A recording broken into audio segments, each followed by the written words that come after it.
In this video, I'll show you how to draw Fibonacci retracement levels in Tradingview. Start by signing into your Tradingview account and open the chart you want to analyze. For this example, search for AAPL and open the Apple stock chart. Next, go to the left toolbar and click the Fib Retracement tool. If you don't see it immediately, click and hold the Gann and Fibonacci tools icon to expand the menu, then select Fib Retracement.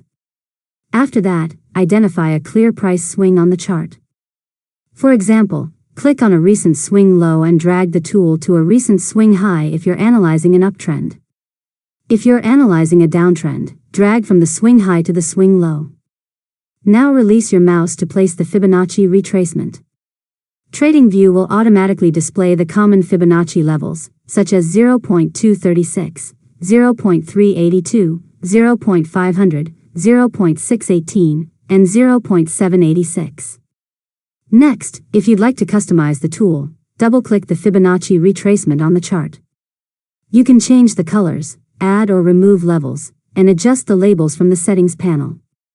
Finally, use the Fibonacci levels to identify potential support and resistance areas during a price retracement, then save your chart layout if you want to use it again later. And that's it. You've successfully learned how to draw Fibonacci retracement levels in Tradingview. If you found this tutorial helpful, make sure to subscribe to Learn Mode Lab for more tutorials.